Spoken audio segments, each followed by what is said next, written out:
ये हमें विश्व गुरु कहा जाता है। अब आप कहेंगे सर ये विश्व गुरु का मतलब क्या होता है? ऐसे ही भारत को विश्व गुरु क्यों कहा जाता है? तो आप एक एग्जाम्पल से समझिए। हमारे तत्कालीन राष्ट्रपति उस समय के 94 में डॉक्टर शंकर दयाल शर्मा थे।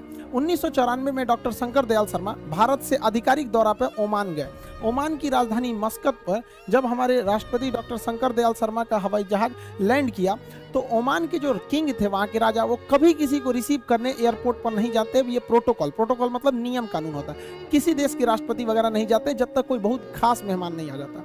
और लेकिन वहाँ पर किंग जो है वो प्रोटोकॉल तोड़ दिए, और अमूमन अगर कोई प्रोटोकॉल तोड़ के आता भी है तो वो रिसीव करने के लिए नीचे खड़ा रहता है और राष्ट्रपति खुद उतर के आते हैं। लेकिन ओमान के राजा के यानी ओमान के किंग के साथ ऐसा नहीं हुआ। हमारे डॉक्टर शंकर दयाल शर्मा अभी हवाई जहाज में बैठे ही थे तो ओमान के किंग सीढ़ियों से चढ़कर खुद गए और डॉक्टर शंकर दयाल शर्मा को उनके सीट के पास से जाकर रिसीव करके उन्हें लेकर आए थे।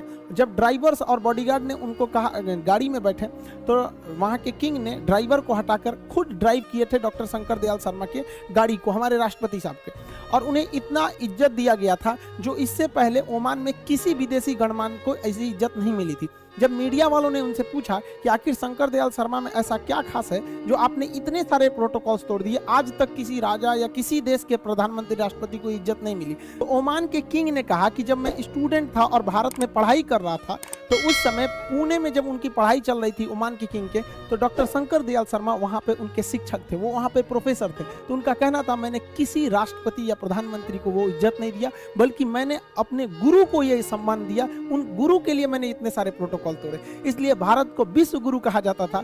प्राचीन काल से आज तक बहुत सारे लोग भारत में आते हैं, शिक्षा लेकर और बड़े बड़े पोस्ट पर पहुंचे हैं। उसके बाद से अभी तक कई सारे राष्ट्रपति प्रधानमंत्री अलग अलग देशों के ओमान में गए, लेकिन उन्हें जो प्रोटोकॉल के तहत ही एक सम्मान मिला, वो सम्मान आज तक किसी को ओमान के किंग द्वारा नहीं मिला जो हमारे शंकर दयाल शर्मा जी को मिला था।